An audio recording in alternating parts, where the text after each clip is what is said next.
So this question, it's a tricky question. You know, it's a big question. Okay. We'll have all the time, so...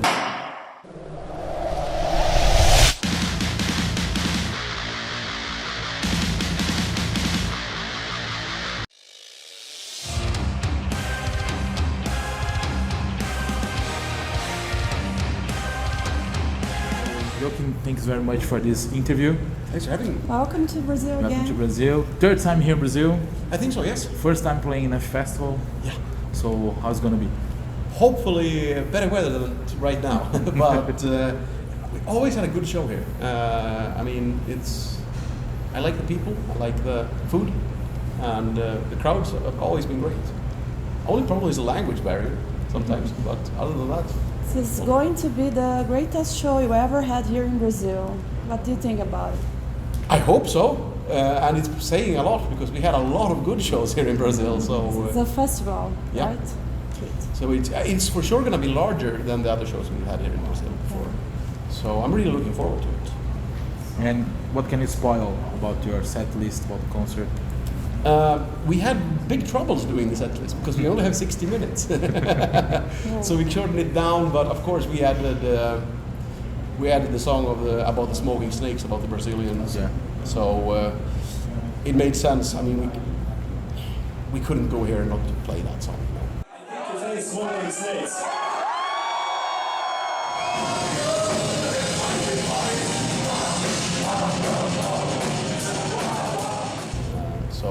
Which is going to be fun because we don't get to play that very often. With us, you know, depending on which country we're in, sometimes we play in Poland, then we have songs about Polish history, and sometimes we're in Sweden, and we have songs about Swedish history. And since we play, let's say, Sweden very often, we get to play those songs a lot. Mm-hmm. But we're not here very often, so I'm really happy that we get to play Smoky Six. Oh, that's good. And you also have a new album. Yeah. So what can you tell about this album, the production? It was a bit hard to do, not really on the musical side, but the topic itself, the Great War.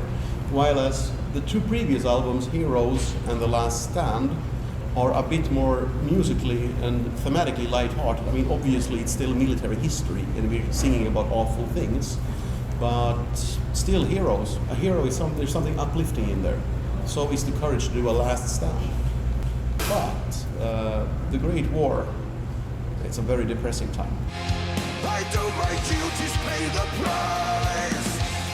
Why did you decide to talk about it? I think we had the idea since 2008.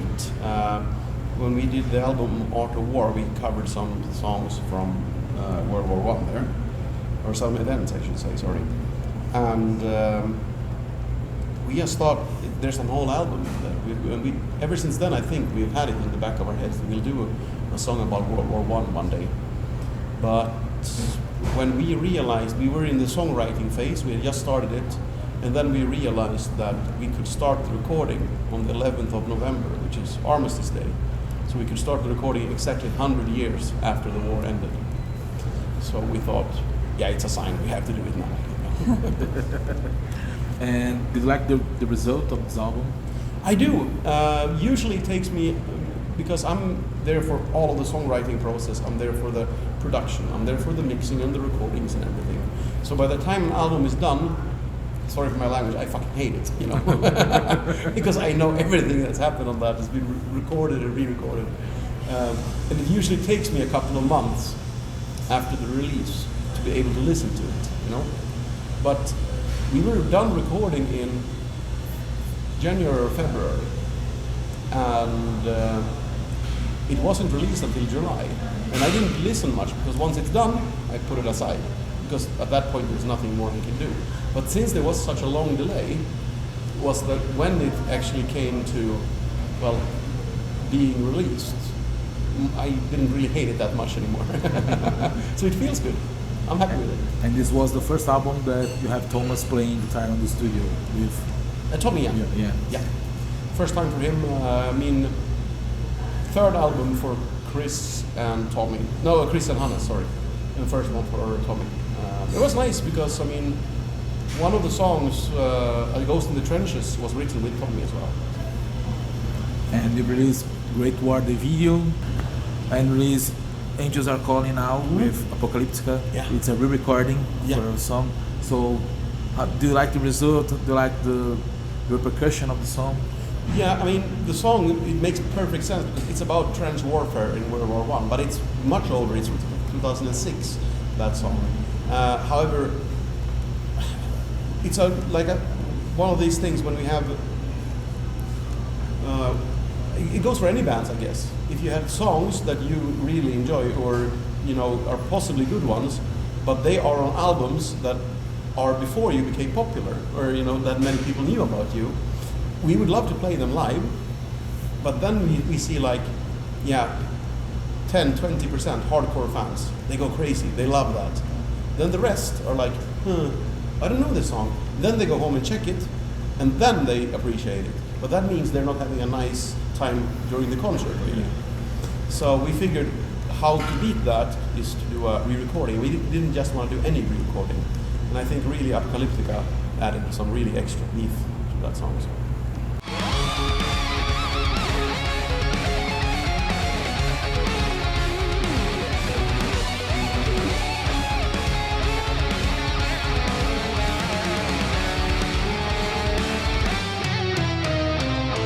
And do you think maybe recording an album with Apocalyptica and A whole album might be a bit too much work, actually, because it's taking our schedule and timing into consideration and Apocalyptica's.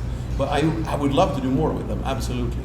But a whole 10-song album, it might be tricky. And that would mean we'd also have to tour together forever when we're playing those songs. The label bets a lot on you because they say you can in the future replace bands like Iron Maiden and others. And what do you think about it? Oh, if that's true, I'll be happy. Very happy. Happy to hear. If we will, though, that's not up to us to decide. That's up to the fans. I mean, of course, it's up to us in the sense, can we keep on delivering music and good shows? Those are the two things. But those are the only two things that are in our hands. The rest is up to the fans to decide.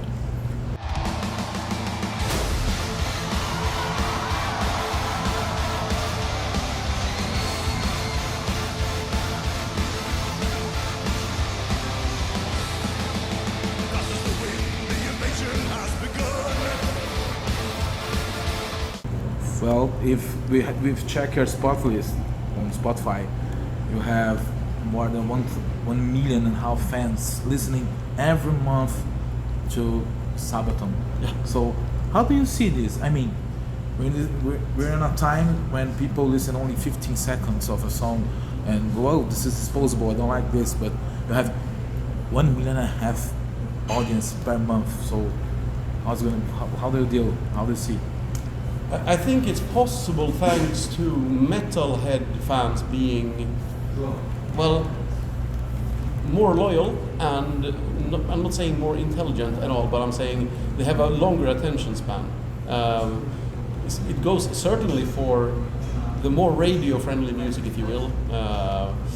I see the tendency that you only listen to the intro, the verse, and then the chorus. As soon as the first chorus is over, you see them go on to the next song. It's always. While it seems like rock fans or metal fans aren't like that still. Of course, it has shrunk.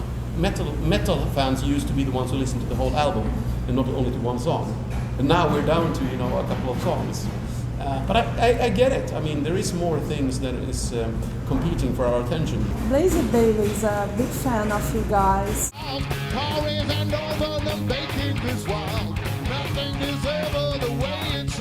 And what bands that inspired you guys to start to play, to have this band? Well, I would say Blaze Bailey was in one of those bands who inspired us. Yeah, Iron Maiden for sure, Judas Priest. I mean, we're all a bit different in Sabaton. Obviously, we don't like 100% everything the same, but some like a bit harder music, some like a bit softer music, but we're still, everybody's roots is in 80s and 70s hard rock and metal, That's what we all have in common. So it's really, for anyone in the band, bands like everything from Twisted Sister, Iron Maiden, Judas Priest, etc., the classics are the ones we grew up listening to. That's Yeah. nice. And can be heard in our music, I would say as well. Yeah. That's true. Into darkness. 303 days below the sun feels overdone. Yeah, I really like him. He's always when he's home and we were playing in, let's say, Wolverhampton or anywhere in the Midlands, he's always there saying hi. Oh, yeah. And, we assaulted him on stage in Poland once. Me and Pat were there doing interviews, and we went on stage without him knowing, singing along to one song. So, he's a nice guy, but he talks a lot. Yeah, he does. Sabaton released a new online board game. So, how this idea came up? I mean, I played it was nice, it was good. So, how the idea came up? The thing is, with history and board games, that's been. I started out playing video games when I was a kid. I always enjoyed it. I don't have as much time these days, but especially, everything from Risk to, proper board games to video games and everything in between. And it makes so much sense to have, sort of the Swedish Empire thing going on, because with those kinds of rule set and everything, it's also a perfect combination, I think, in many cases. For some reason, I'm not that much into fantasy board games, but it's either historical or futuristic, space is also nice. And also, I have enough stress in my life, it's nice with turn-based sometimes, Well, we have Sabaton Open Air, so you have the experience of playing and constructing a festival. So when you come here to Brazil and play to a festival created by another band, like Green Theater, how do you see, can we melt these two in another festival? Oh, I don't know actually. I think it's all very, very different. This is the first time they're doing it, right? Yeah. I guess we'll see, but it's sometimes you can have the best intentions with starting a festival, but there's something we realized after doing it for so many years. We've done it for over 10 years now, and it's not in your hands, everything. You are so dependent on, it could be weather. It could be, did anything else happen? Did you have cancellations with some bands? There are so many factors that you cannot totally control. Of course, you can try and eliminate as many risks as possible. So you never really know where things end up. I know in Europe, for example, there's so many festivals that started out as not pure metal festivals, but then became hard rock festivals. And other festivals started out with more extreme metal, but now are more mainstream metal, if you know what I mean. So sometimes it's not up to the organizer. Sometimes the fans will choose that festival, start going there, and then they have become the fans of the festival. And if they want harder music, softer music, if they want more bands or fewer bands and longer playtimes, that's in the end going to be decided by them, because they're going to let the organizers know. Because if the organizers don't do what they want, they're not going to buy tickets next year. Yeah, that's true. True fact.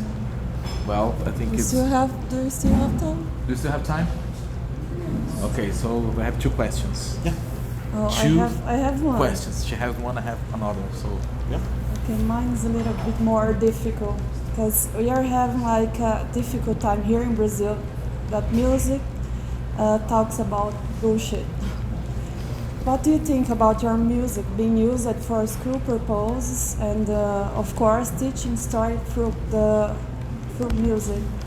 Trust me, if somebody is learning any history or gets into history, nothing will make us happier. It's not the main idea for us. For us, heavy metal and military history, they go perfectly together. They speak the same emotional language. But for us, it makes more sense to sing about real events that are being forgotten instead of making up new stories.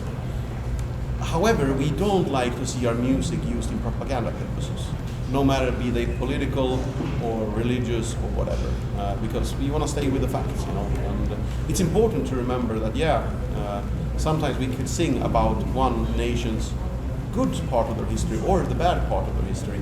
It's really important to remember that all countries have good and bad parts in their past, you know, that they should be proud of or ashamed of. I do my duties, pay the price. I do the worthy sacrifice. I know my deeds are not in vain. So, it's one of the things why we have this YouTube channel, Sabaton History channel, where we explain the story behind every song. Yeah. Something we're passionate about. That's good. So this question, it's a tricky question. You know, it's a big question. Okay. We'll have all the time. So what's next for Sabaton? Oh, more shows and more metal, I hope. We're actually, after this show here on Saturday, we're taking a small Christmas break. Then we do the main European tour for a month, week and a half break, and then we do 1 month in Russia and Belarus. After that, shorter break before the festival summer starts in Europe. So we follow the seasons as well.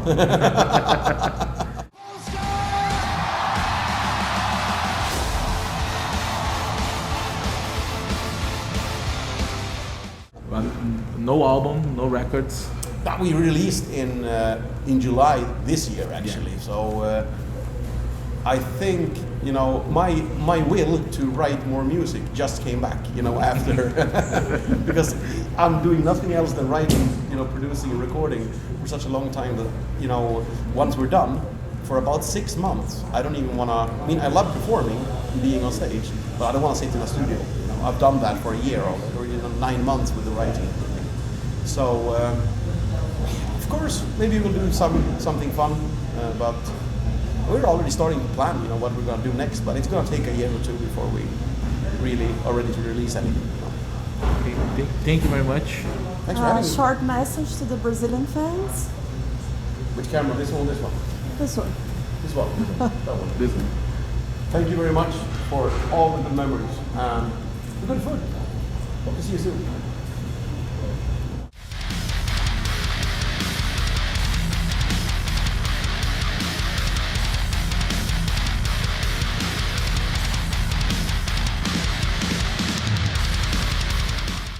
We're here with Alex from The Calling. Hi. Nice to meet you. Nice to meet you. Thanks for this interview. Thank So you. you're back here in Brazil. I am. This is your 9th time, I believe, here Something in Brazil. like that. Crazy, yeah. 18 years. Yeah. How is it being back in Brazil again? Because people loves you here. Yeah, it's great. It's I never know what to expect in Brazil because, you know, yesterday we were in Indonesia and it was crazy, but then we come here and it's crazy too, but Brazil is always such a nice place to kind of relax for a second, and I feel like it's second home to me because Okay. Brazil was like the first place we came outside of America, really.